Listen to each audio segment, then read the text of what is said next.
Welcome back to the deep dive. Thanks for having me. This time we're diving into U.S. visas, Oh, yeah. specifically tourist visas, and the ones you get when you marry a U.S. citizen. Right. You know, we got that awesome interview with Hanson. Yeah. He used to be a U.S. consul, That's so cool. and he really spilled the tea on what goes on behind the consulate window.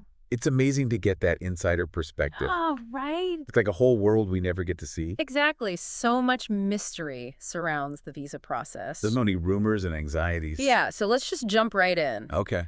Let's start with one of the biggest myths out there. Okay. You know, like the whole idea of there being good days or bad consuls for getting your visa. Like some days you're just luckier. Right. Like fate is on your side. What does Hanson say about that? He shuts that myth down right away. Really? He's like, nope, not how it works. He says they keep track of how many visas each consul approves. To keep things fair. Exactly. It's all about making sure everything is balanced and consistent. So it's not about luck. No, it's about proving you're coming back to your home country after your visit. You have to show them you're not going to overstay. Right, that's the core of it. That makes sense. Yeah. But then Hanson throws in this crazy fact about the time pressure consuls are under. Oh, yeah. Apparently they try to do like 100 interviews When? in a 4-hour morning session. Wow. So that's like, 2 minutes per interview. oh my God. Can you imagine that? I can't even imagine. 2 minutes to convince someone to basically change your life? Every second counts. No kidding. Wow. That puts a whole new spin on first impressions. Right, like you said, 2 minutes to make your case. Okay, so we've got 2 minutes to wow them. Yeah. But then Hanson brings up another interesting point Okay. about age. Really? Yeah, and how it affects your chances of getting approved. Interesting. So he found that seniors, Like 65 and older? yeah, they actually get approved the most. Really? That's surprising. I know, right? At first I was like, wait, what? It seems counterintuitive. But when you think about it, It makes sense. they've usually got a lot tying them back home. Yeah, they've probably got property, family, Deep roots in the community. a whole lifetime of connections. Right, so in the consul's eyes, they're less likely to overstay their visa. They've got too much to lose. Makes sense? Yeah. Okay, so if you're younger, does that automatically mean you're at a disadvantage? Not necessarily, Oh, but yeah. you might need to really focus on different parts of your application. Like what? Well, if you're younger, you haven't had as much time to build up those strong ties to your home country. Right, you haven't had as much time. So you need to show them other things that prove you'll come back. Like what kinds of things? Like maybe you've got a really good job. Hmm. Or some savings put away. Or a super specific plan for what you'll do when you get back home. Yes, exactly. You have to prove you're not going to just disappear in America. Basically. Got it. Yeah. It's not just about meeting the basic requirements. It's also about understanding what the consul is thinking. And then showing them what they want to see. It's like a game of strategy. Totally. Okay, shifting gears a bit. Okay. Let's talk about appearance. Right. You know, like all those rumors about tattoos. Yeah. And what you should wear. Exactly. Right. Does that stuff really matter as much as people say? Well, Hanson definitely emphasizes presenting yourself well. So looking presentable is important. Yeah, but he says it's not about wearing a specific outfit. Or hiding your tattoos. Right. What matters is being authentic. Okay. Yeah. Like dressing in a way that makes sense for who you are. Like your job and your personality? Exactly. If you try too hard to look like someone, you're not. It backfires. Totally. Like that story Hanson told about the mechanic. Oh, yeah. The guy who showed up in an ill-fitting suit. Like he was trying way too hard. Yeah, it's like he thought wearing a suit would magically get him a visa. It made him seem untrustworthy. Like he wasn't being real. Exactly. So just be yourself. That's the best advice. Okay, now let's talk about social media. Oh, interesting. I mean, it's a huge part of our lives. It's everywhere. But how does it play into visa applications? That's where things get really interesting. Okay, tell me more. Hanson says they actually use social media to check if you're telling the truth. Wow, really? Yeah, especially for marriage-based visas. They want to make sure you're actually in a real relationship. Right, they're looking for any inconsistencies. Between what you say in your application. And what they see online. Makes sense. Yeah, they're basically detectives. Wow, I never thought about it like that. It makes you think twice about what you post online. Right. It's not just about what you say in the interview anymore. It's about your whole digital footprint. So be careful what you share online. And don't try to create a fake persona. Or overshare just to impress them. Right. Authenticity is key. Always. Okay, let's talk about those asterisks on visas. Oh, the mysterious asterisks. People freak out about those. I know, right?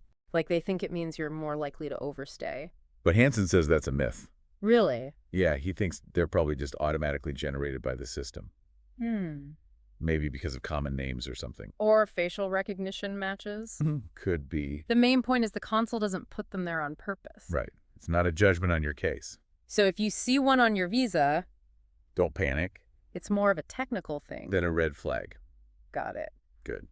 Okay, let's switch gears again. All right. Let's talk about marriage-based visas. Okay. Hanson mentioned this double interview thing. Oh, yeah. Can you explain what that is? Sure. So for marriage-based visas, Okay. they actually interview the couple separately at first. That's interesting. It's to see if their answers match up. To make sure they're telling the same story. Right. And to see if there's a real connection. Like a built-in lie detector test. Exactly. It's harder to fake a connection when you're being questioned individually. I can see that. Makes sense, right? Totally.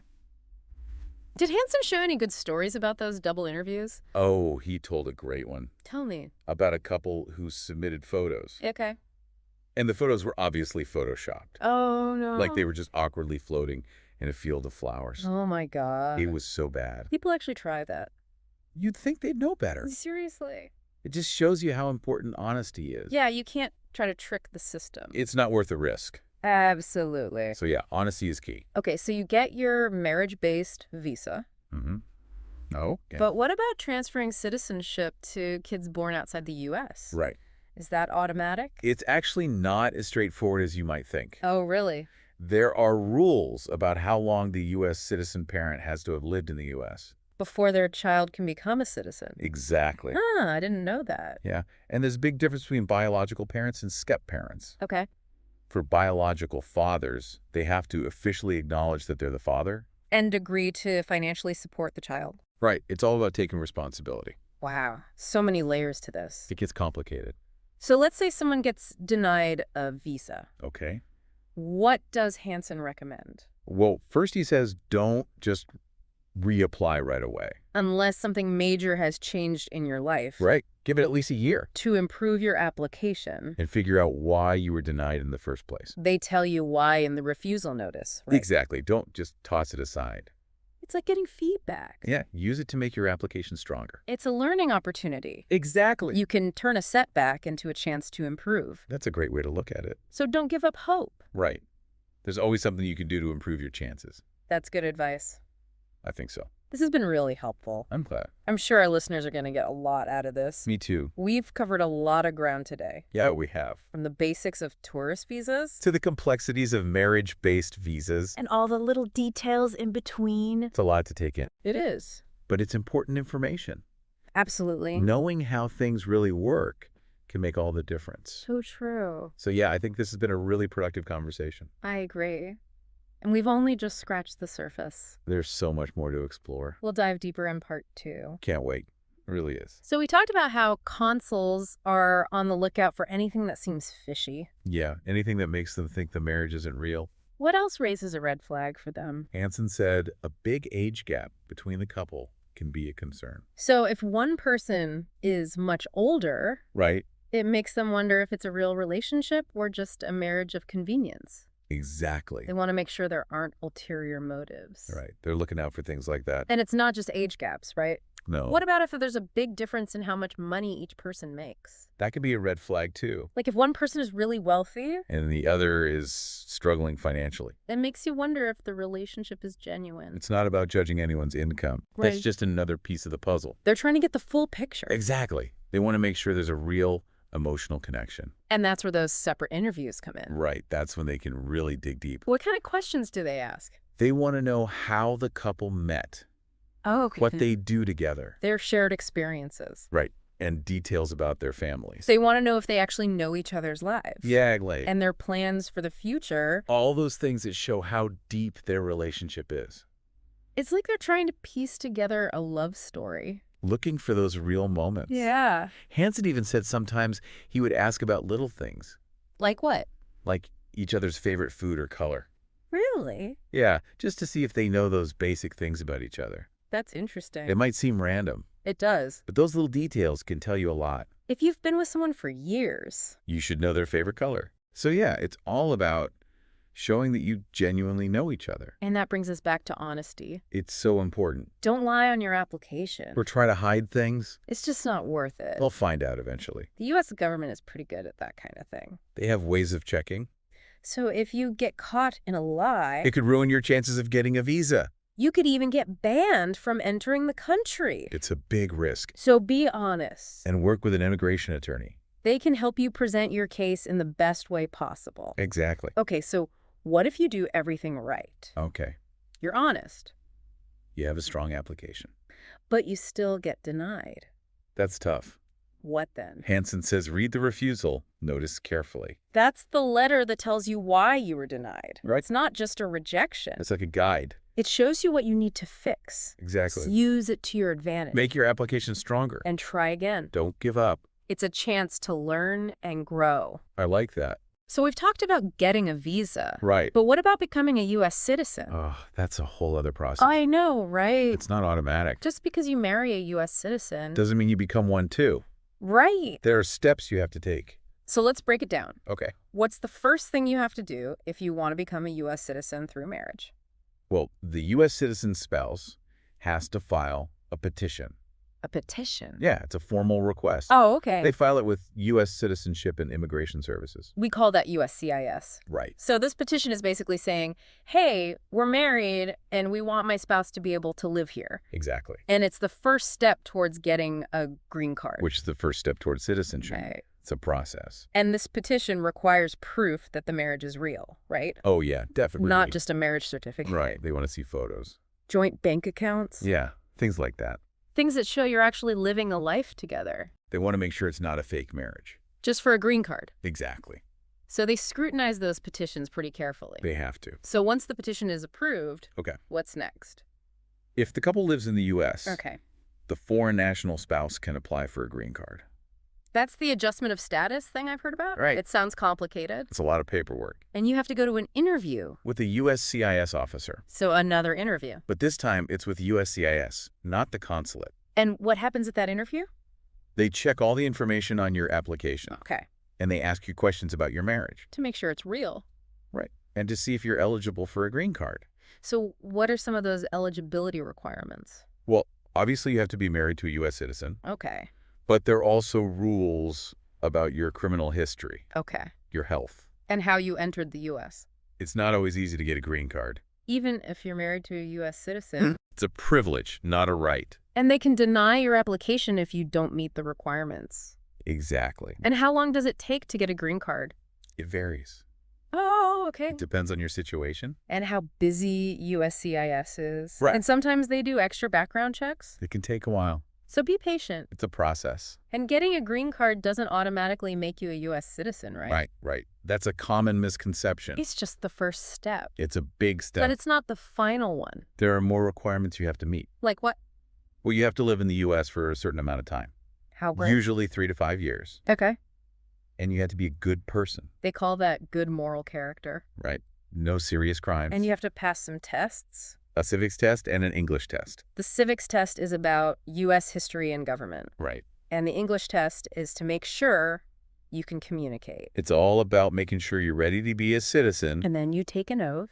The oath of allegiance. That's when you officially become a U.S. citizen. It's a big moment. So becoming a U.S. citizen is a big deal. It's not just paperwork. It's a commit. To this country and its values. It's about becoming an American. In every sense of the word. And it comes with a lot of benefits. Yeah. Like the right to vote. Right. You can sponsor family members to come to the U.S. And you can get certain government benefits. And you can work for the government. It opens a lot of doors. And you don't have to worry about being deported. You have the security of knowing you can stay here. And you can travel with a U.S. passport. One of the most powerful passports in the world. It's a big accomplishment. It is. But it's not just about benefits. Yeah. It's also about responsibilities. It's about being an active member of society. Paying your taxes. Serving on juries. Volunteering in your community. It's about giving back. And making America a better place. Exactly. It's been so interesting learning about all of this. I'm glad you're enjoying it. It's fascinating. It is. And it's really important information. I agree. Everyone should know about this stuff. It affects so many people's lives. So true. So yeah, I think this has been a really valuable conversation. I agree. And we're not done yet. There's more to come. We'll be back with part 3. can't wait. It means they have to show they would be in danger if they went back to their home country. So it's not just about not liking the government or wanting a better job. It's about facing real threats. Threats to their safety. Or even their life. Because of who they are, what they believe in. Easy day. It's a really high standard. And they have to prove it with evidence. Like documents or witness statements. Right. They have to convince the U.S. government that their fear is real. That it's not just made up. It's a serious process. Okay, so let's say someone is already in the U.S. and they want to apply for asylum. Okay. What do they have to do? They have to file an application with USCIS. That's U.S. Citizenship and Immigration Services. Right. And what goes in that application? Well, they have to tell their whole story. Their background. Where they're from. What happened to them? Why they're afraid to go back. And they have to provide evidence to support their story. Police reports, medical records, things like that. It sounds like a lot of work. It is. And I can't even imagine how hard it must be to gather all that evidence. Especially if they had to flee their home country quickly. Yeah, they might not have had time to grab everything. It's a difficult situation. So once they file the application, Okay. what happens then? They usually have to go to an interview. With the USCIS asylum officer. Right. And at that interview, They have to tell their story again. in detail, And answer questions about their fear of persecution. and the asylum officer decides whether to grant them asylum. Based on that interview and all the evidence. So it's a big moment. It is. It's like their whole future is riding on that interview. And if the asylum officer doesn't believe them, Or if they don't think they have a strong enough case. they can deny the application. And then what happens? Then the case goes to immigration court. So it's like a trial. Kinda. And they have to present their case to an immigration judge. Right. And they can have a lawyer help them. Which is probably a good idea. It's a complex legal process. So if the immigration judge also denies their asylum claim, Then it gets really tough. are there any more options? There are appeals. But they're limited. They can appeal to the Board of Immigration Appeals. Like BIA. Right. And if that doesn't work, They might be able to appeal to a federal court. but that's rare. It's usually only for very specific legal issues. So the system is really complicated. It is. And there are a lot of hurdles to overcome. But it's important to have a system that protects people who are fleeing danger. Absolutely. We have a responsibility to help those in need. So this has been a really deep dive into the world of U.S. visas. We've covered a lot of ground. From tourist visas to student visas, Work visas, marriage-based visas. even asylum and refugee status. It's a lot to take in. It is, but it's important information. It affects so many people. All over the world, And it reminds us that the American dream is still alive. people still come here hoping for a better life. And we have a responsibility to make sure the system is fair. And humane. So thank you for joining us on this journey. It's been my pleasure. We hope you learned something new. And that you'll continue to explore these important issues. Because knowledge is power. Like understanding leads to empathy. And empathy can change the world. So keep learning, keep asking questions, and keep advocating for a better future for everyone. We'll see you next time on The Deep Dive.